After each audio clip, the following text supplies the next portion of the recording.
no hay instrumentos, no hay piloto automático, no hay ningún tipo de ordenador a bordo, es absolutamente la aviación pura y dura, es sentir el avión, sentir los vientos, corregir tú mismo y hacer unas figuras compulsorias lo mejor que puedes. Entonces cuando te sale bien sabes que lo has hecho porque tú lo has hecho, y cuando te sale mal también solo te puedes culpar a ti y no al avión.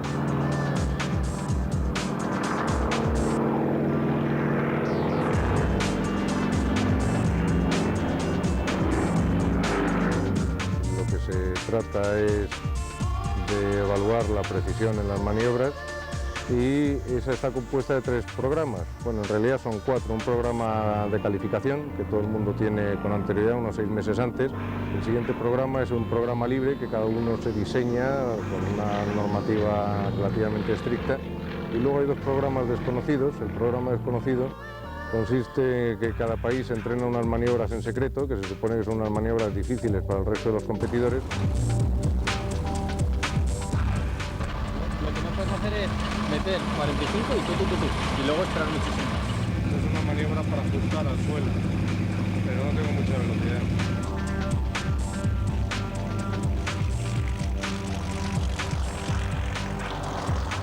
El cubo imaginario, digamos, de lo que se llama la caja, tiene 1000 metros de cada lado.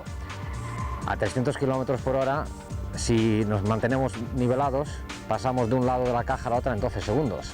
Entonces nos obliga a hacer todo el vuelo dentro de esta caja imaginaria y muy rápida, constantemente dando curvas y haciendo giros.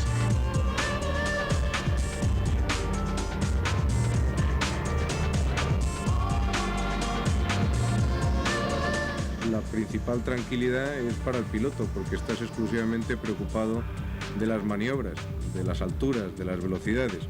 Pero en cuanto a la seguridad de estar metido en ese avión es total, estás totalmente tranquilo porque no lo puedes romper, es imposible. Y eso es muy importante para un avión acrobático en el que se trabajan aceleraciones muy grandes.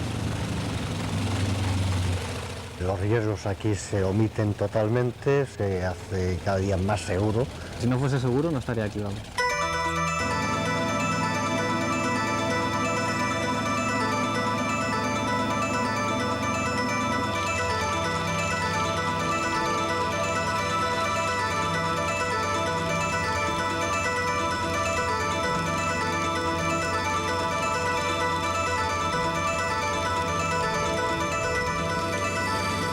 Es un avión de construcción rusa, es fibra de carbono, Kevlar, titanio, materiales compuestos muy caros y muy resistentes.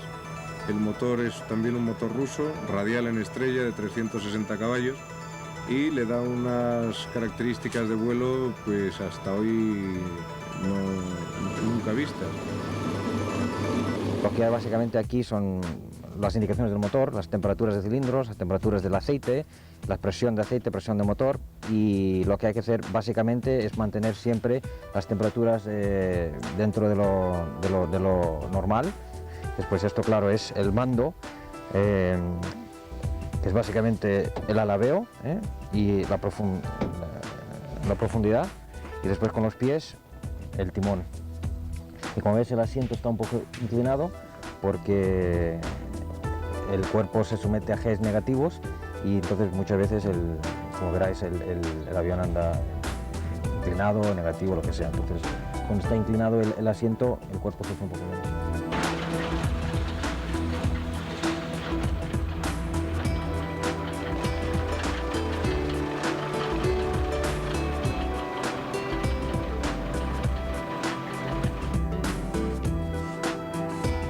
Tiene una velocidad máxima de 500 km por hora, un régimen de alabeo, es decir, a la velocidad a la que gira sobre los planos de 420 grados por segundo. Tiene una resistencia, el avión está certificado para +/- 12 Gs, es decir, que nosotros volamos el avión a +/- 12 veces su peso.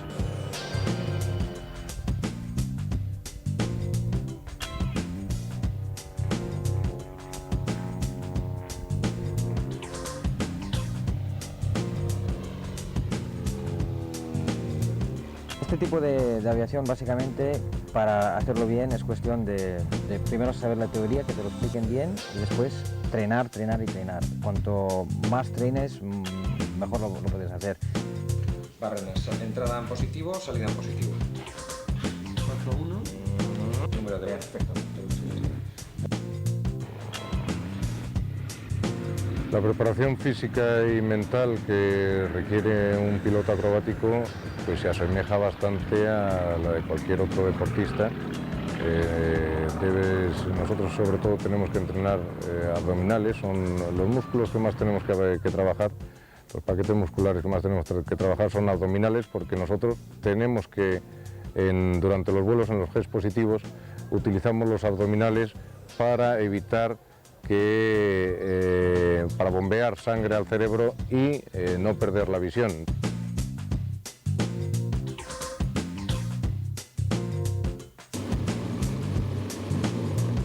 Lo bueno es que una vez que tengas la teoría clara, puedes entrenar fuera del avión, es cuestión de pensarlo, repasarlo, a veces actuarlo en el suelo, a veces soñarlo, y es una forma muy barata de entrenar, porque no te gasta gasolina ni nada, pero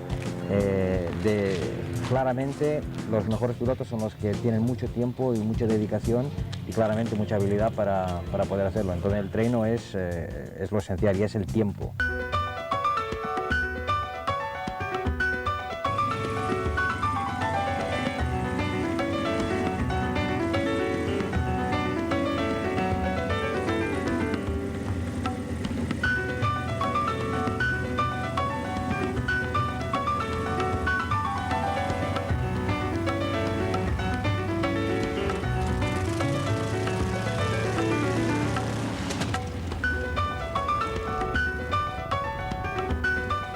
Nos organizamos, como cualquier deportista de alta competición, para intentar trabajar en estado de relajación, concentrado exclusivamente en las maniobras que estás haciendo, sin que te afecte nada del entorno, que es mucho. Son la presión de los competidores, la presión de los jueces, una caja pequeña, unas veces buena, otras veces mala visibilidad. Este es un deporte muy demandante de tiempo, demandante de dinero, de esfuerzo y muy caro. Obviamente, cuando un deporte es muy caro, o tienes un trabajo que te permita tener unos ingresos suficientes para pagar estos aviones, el mantenimiento, el combustible, las horas libres que necesitas, el entrenamiento, o no hay una manera de practicar o de conseguir algún tipo de resultado. Yo empecé a volar cuando tenía 15 años y básicamente desde que empecé siempre he volado digamos, aviones ligeros como afición y siempre en línea recta. Entonces, incluso he competido en una carrera de larga distancia a nivel mundial, y realmente ese tipo de aviación es totalmente distinto a este tipo de aviación, que es la acrobacia. Empecé a volar con él en el 88 más o menos, tenía 11 años. Poco a poco fue aprendiendo con él y ya hasta que, por casualidades, a los 17 y en cuanto pude, pues me saqué el piloto privado. No podía conducir un coche, sí podía llevar un avión.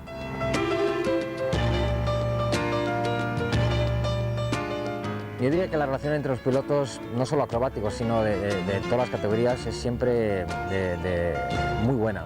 La gente se ayuda muchísimo, se apoyan unos a los otros, los que tienen más experiencia ayudan a los que tienen menos, y la relación es de extrema lealtad y confianza entre ellos. Es un club de aficionados, de expertos y de gente que está empezando, y toda la gente se ayuda mucho. Yo mismo, que he entrado a acrobacia básicamente a cosa de un año y medio, he encontrado un apoyo muy grande de los propios aficionados, que por ejemplo me llevan a volar, me explican las maniobras sin querer cobrar nada y muchas veces perjudicándose a sí mismo, porque una hora que están volando conmigo es una hora de que dejan de entrenar ellos mismos. Los pilotos de las categorías superiores o de niveles superiores tenemos una obligación moral de ayudar a la gente que empieza y de fomentar el deporte. De hecho, todos los pilotos somos gente que podemos resultar muy aburrida, ya que solo hablamos de volar, de aviones, de pilotos, de tecnicismos, etcétera, etcétera. Sí somos una gran familia y sí hay una relación básica y generalmente muy buena entre nosotros.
Siempre hemos volado juntos y seguiremos volando.